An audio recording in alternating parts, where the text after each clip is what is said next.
Okay, so working with this list of verbs, been through the B list, we've got some new words. Possibly, I'll just read them out. The ones that might be new to you, you might have others, but it's probably the average would be beam, behold, beset, bid, bleach, blot, blush, boast, bolt, bore. Anything on the second page? Probably okay with most of those ones. Those ones, okay. Given you now know the meanings, as I say, what I'm suggesting to you is that, say, given this list is a list of frequent verb forms, and the verb is really foundational, and you need to know the verbs. Okay, you look them up, or you ask me, or someone, they tell you, how do you make it stick in your memory? Basically, you've got to have these memorised, don't you? So that you recognise them when you hear them or see them or you want to use them. Let's introduce the memorisation strategy here. So, pick there one, just whichever one you like, that you think would be pretty common, one that you don't know already, you want to learn it well, but one that you think is going to be useful for you. Shall we, Lita, which one for you? In the B column or? In the B column, the list that we've just done. So Lita, what did you pick out of those? Bless. Which one? Bless. Okay, you didn't know bless before? I know. Okay, yeah. So I want you to pick something you didn't know. I didn't know. Yeah. Okay. One that you want to memorise. Beset. Beset. Okay. Yeah. That's a good one because, that description I've given there, something was or is beset by something negative. It's a pretty general idea, isn't it? Very transferable. You can use it in lots of different situations. So, good one to do. Okay. So let's do this one together. So, normally you look up a new word, in a dictionary, depending on what dictionary, you'll get an English definition, or you look up and you get your first language definition. Many people have lists, maybe a little book, new word, and you write the definition next to it, either in your first language or in English. Who does that sort of thing on a regular basis? Anybody got lists of new words? Maybe. Yeah? Once in a while. Yeah, sure. Off and on, yeah. That's one way to go, and it's better than nothing. But what I want to suggest to you is, if you have a new word, and you have a translation to L1. L1 means first language, right? Or maybe even into English definition.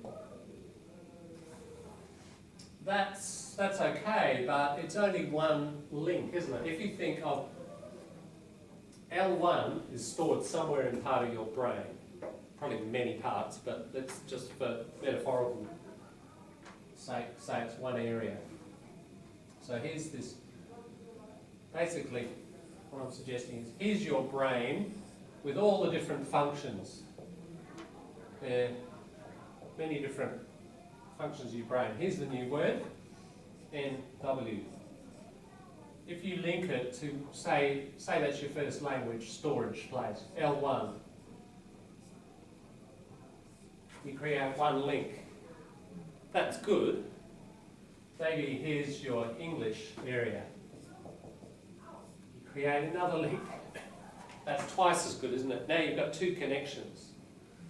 But if you do a picture, I'm going to write visual, and you draw a picture, probably the process of actual drawing and spending a bit of time, you probably produce about 3 connections there. You connect it with the opposite word. You try to imagine the opposite word in English. Let's have a look at the list here. Simple English definition. Translation into your own language. Other parts of speech in English. Now, imagine it's we're dealing with verbs. Okay. Noun, verb, we've already done. Adjective form, adverb form. Look how many connections we're making. If we do just one, 3 months later, with all the noise of our lives, we haven't used it, breaks, doesn't it? So what do we have to do? Go and look in the dictionary again. How many times have you done that? Learnt a word and then gone back, oh, why do I keep looking up this word? You know, I've certainly had that experience a lot. If we create many, many different linkages to different areas, the probability, you know, some of those will die off. You forget the adverb, or, you know, you might forget part of your drawing or whatever.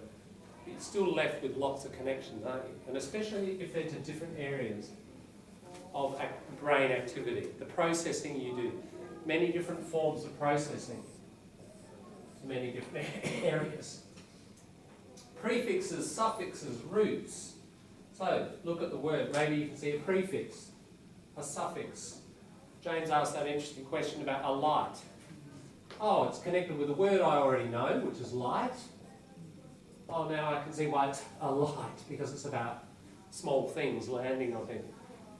Again, connection, connection, connection, isn't it? All that different kind of processing, we're creating many different connections.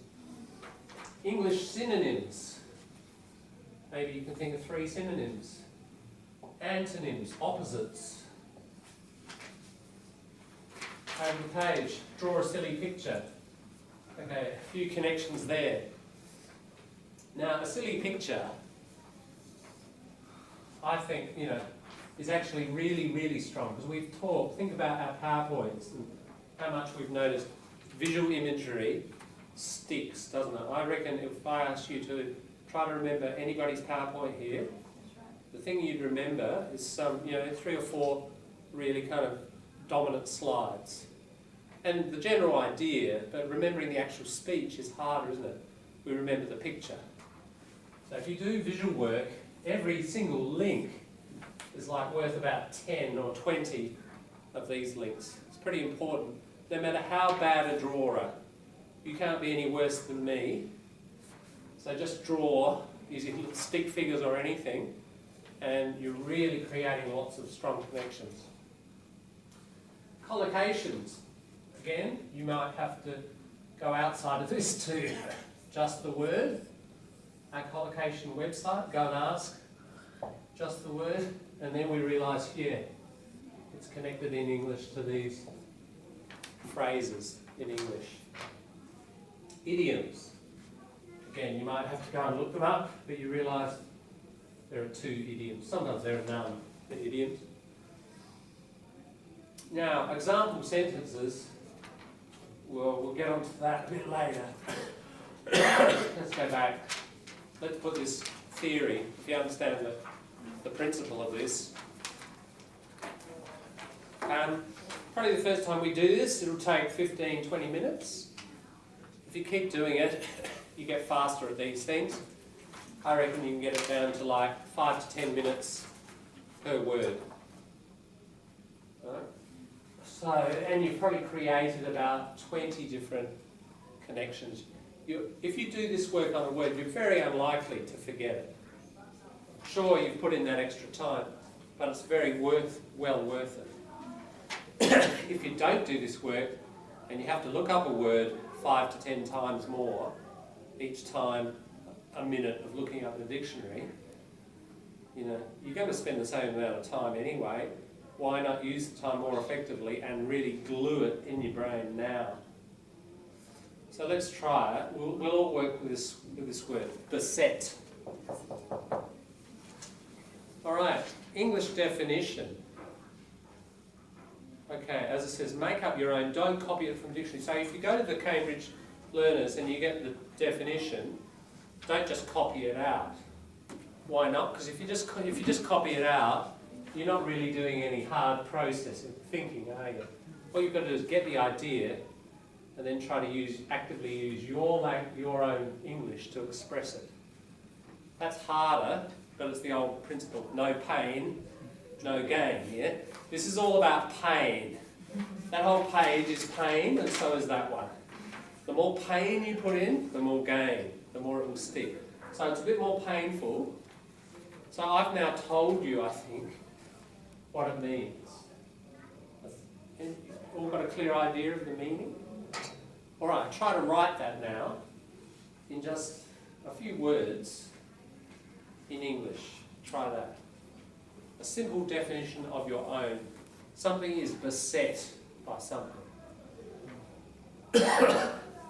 Just 30 seconds to a minute, try to write your own definition using just very simple words. I just missed that part. You what? I just missed that part. Which part? That you, when you explained the beset. Ah, beset.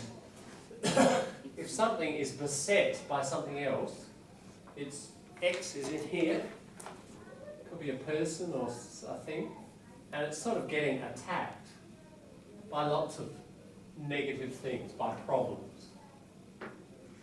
That's the meaning of beset. So she was beset by worries about her family. Lots of different worries were kind of attacking her.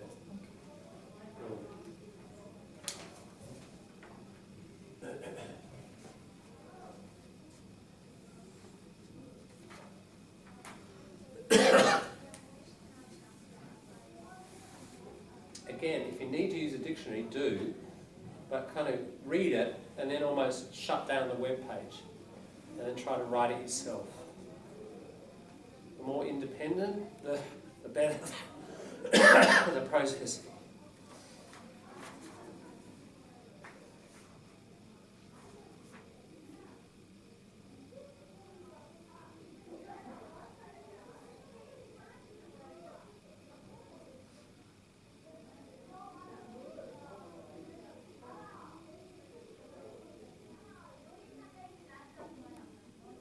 Anybody finished? Definition? Tilhani, what do you got? Negative impacts come on one thing again and again. Yeah, that's good. That's fair enough. Anybody else? James, what do you got there? Similar to yours, but it's just to change to another verb. The X is surrounded by Y, usually negative, and usually a lot of Y. Usually a lot of Y's, and it's receiving negative effect, or even is attacked by them. Yeah, that's right. Surrounded and attacked by negative forces. Yes, beset. Good. Yeah. Can I say my body has been beset by diabetes?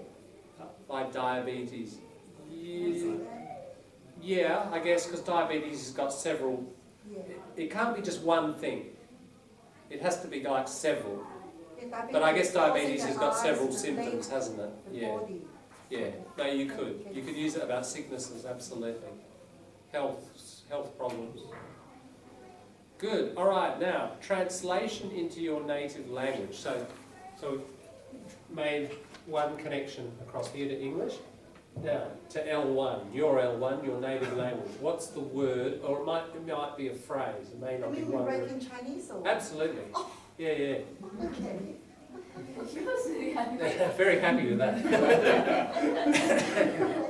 Very excited. My Translating dream. Now, again, maybe you can think of more than one word or more than one phrase. Maybe you can think of two or three. Right? So, again, you might want to go to a dictionary to remind yourself.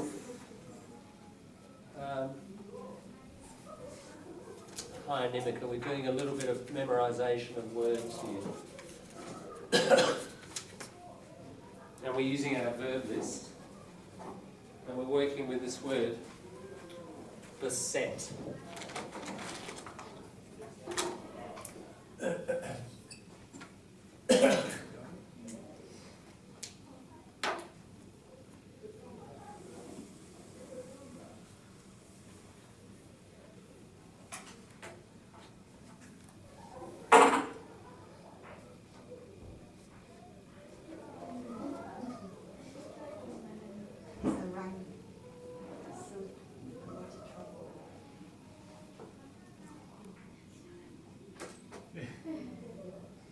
Some words are sort of easier to translate than others, aren't they? I imagine this is one of the harder ones, actually. Yeah. And look, maybe there is no translation, you know. It's quite possible. James, is it kun? Wei. Wei kun. Is it different? Wei kun. Wei means surrounded. Wei You means say kun yao, kun liu. Similar way, kun, but the other way. You see Mandarin and Cantonese, that's the difference. Ah, so they're close. But Kunrao can be just from one force. Wei kun means several forces. Because the way is like surround. Yeah, but surrounded, yeah. Kunrao is not surrounded. Kun yao is a surround. Surrounded, you think so? Yeah, when you're in the bad mood, everything's it's around you, Yeah. isn't it? But Kun to be, yao is only one trouble can Kunrao you. Yeah, right. Kunrao means trouble. I'm trouble. Right. It troubles you, Yeah. but not beset. Yeah.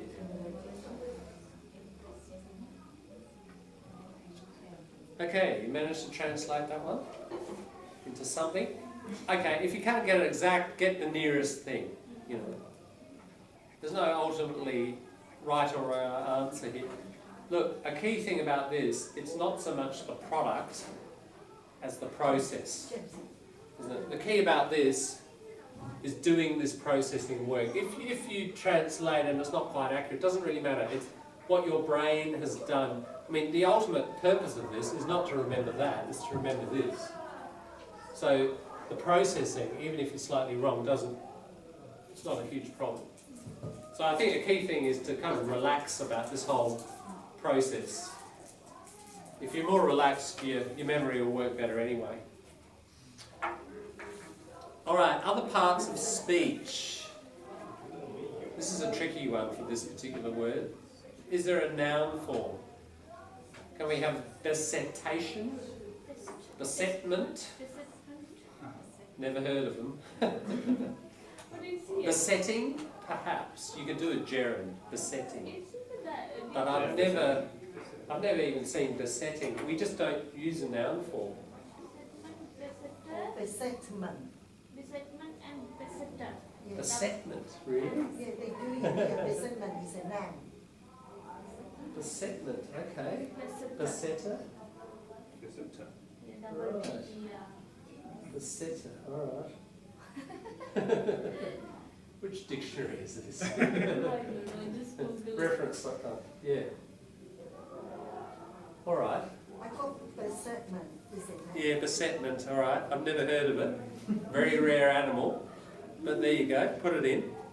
Verb we've already got, that's what we're working with. Adjective. Doesn't happen. Adverb doesn't happen. So you're going to get some blanks sometimes, like in this case. So really we've just got besetment there.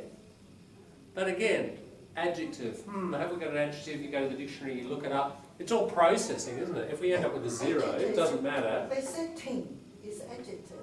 Besetting? Yeah. Okay, yeah, it could be. Yeah. Yeah, it's like the bouncing ball. The present participle can be an adjective.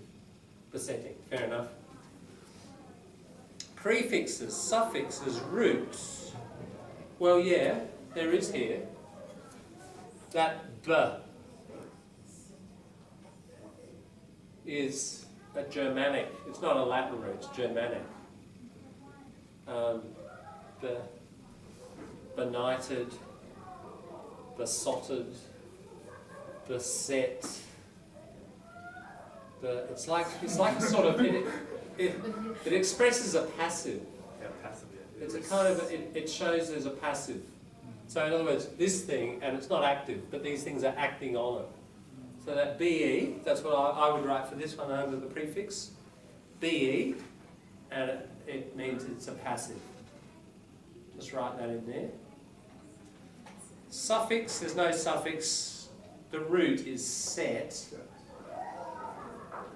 If you wanted to, get in on Etim Online and look up the root of the word and write a few little notes about that would help as well. Okay. English Do you think we need synonyms. to rescue them? First aid, you think? Lynn? First aid needed? Oh my God. English synonyms.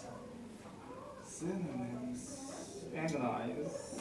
You came up with a couple, James, in your definition. You said like surrounded by or attacked by. I mean, they're kind of close, aren't they? So surrounded by, attacked by. Besieged. Besieged, that's a really good one. And that's got that BE in it. Under siege. Besieged. Yeah, that's a good one. Besieged. Besieged is, you know, in the old days you have the castle, Under siege. and then the army comes along and the town people all go into the castle, and then the army stay outside for a few weeks and surround it, and they starve the people inside. That's a siege. S-E-I-G-E. So when you besiege the town, you kind of starve it, strangle it. Like what happened in Siege. That's right, a siege. That's right. When you have somebody takes hostages and you get a siege. That's right. So it's similar to this: attacking, surrounding, besiege, attack, surround, Enclosing. enclose. Enclose is more of a physical thing. I reckon if you had besiege, attack, surround, that's a good list of synonyms. All right, opposite.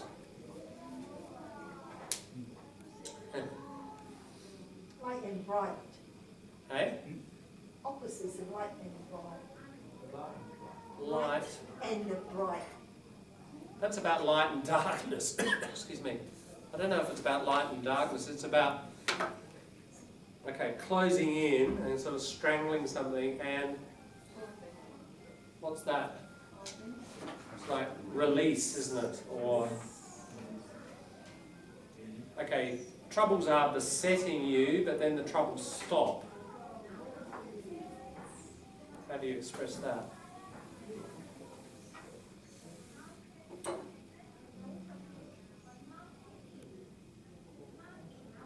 It's hard to say in one word.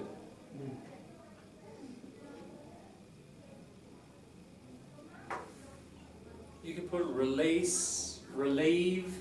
Relief. There's a certain relief about it. Free, yeah. Yeah, he was beset by problems, he was free of problems.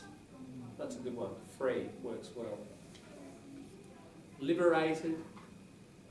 He was liberated from his problems. They all work. Okay, over the page.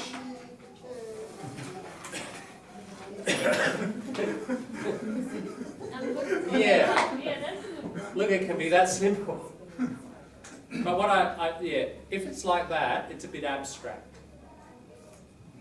I want you to think of a particular situation where you might use this word. I think a good way to do this is actually, one thing I don't have here, write a sentence there with the word somebody or something is beset by. Write that first, then draw a picture of it. So in other words, find a particular example. That's an abstract one because I'm trying to teach the general principle. Why do you choose a particular rather than abstract? Because if it's particular, you remember it better, don't you? You remember an individual story much better than a general rule.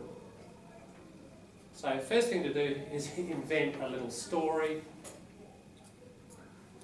She was beset by financial worries.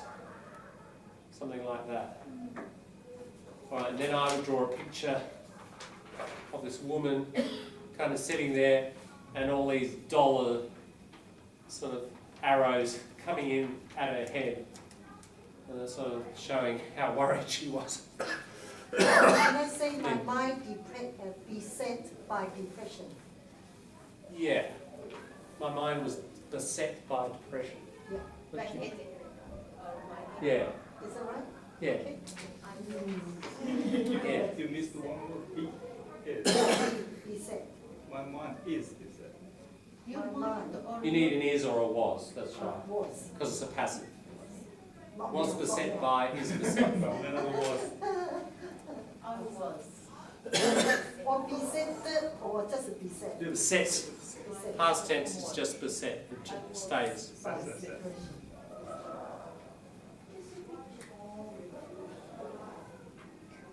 the money. What's this? Is that you? Who's sad this?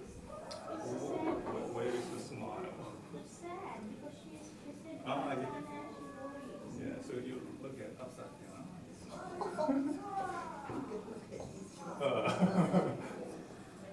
He's You draw, did you draw in Prince Charles? No? The picture?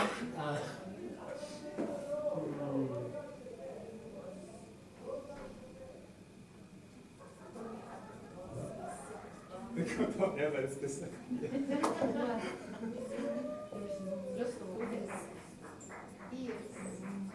Oh, this Tony Ever, it's That's honest. right. Honest. That's right. look at this, his ears. Hostile. Ears. Big ears.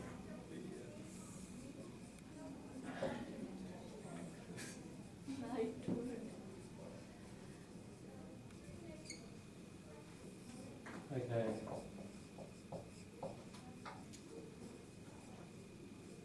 You can use a with actually. Well, I'll use by or with. Here it is. Alright, so there's my silly picture. There's Tony Abbott. His trademark, big ears, of course. He's just worried. All these things are a problem. MT. Malcolm Turnbull. Bill Shorten, you know. They're all attacking him, aren't they?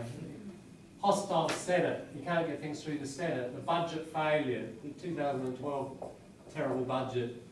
Him eating his onions and saying, looking silly on national television, giving a knighthood to Prince Philip. The backbenchers in the Liberal Party who are worried about losing their seats. They're thinking of voting for Malcolm, which they did. Oh, Tony is beset. Last night, the phone caller talking about Tony Ever. Absolutely, yeah. Did you watch that one? Yes, and Haiwan was looking at it just a minute ago. Hang on, yeah. Yeah, it's really Very, very worthwhile They watching. say he win by that shirt and lose by that shirt too. By The charge that woman was. the woman, yes, we should put her in. Peter Credlin, That's right, yeah. PK, yeah, very important. Yeah. That Chief of woman Staff, win, yeah. the Chief of Staff who made herself and Tony Abbott very unpopular in relation to these That's people. Yeah, so there we go. Tony was beset with or beset by worries. So again, notice it's not an abstract thing like this. I'm trying to pick a very particular. You'll remember that much better than you'll remember that, won't you? So you've got to draw a picture. Now, the thing about drawing a picture, I just started with one idea and then spend a few minutes. The more minutes and the more different things you think of, all of that, of course, is creating more and more connections, isn't it? And even if you play with it and draw silly little onions with a tooth mark in it, you know, there's a bite out of the onion, and just do just crazy silly little things, spend 5 minutes on it, you'll never forget that picture.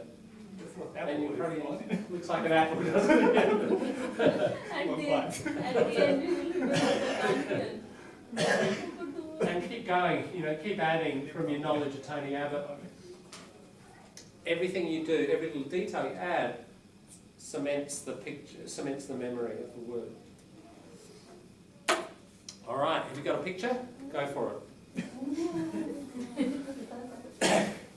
1 minute to draw a picture, and then in 1 minute you're going to explain to someone next to you what that picture is and how it captures this word, beset. John, your skills are very good because yeah, for my memory, I can remember. I sit for one of the exam, and I forgot how to spelling butterfly. I draw the picture butterfly. They let me pass that. Yeah, I draw the butterfly. Butterfly very I easy. drew. I drew, yeah. Very easy to draw. And then they say,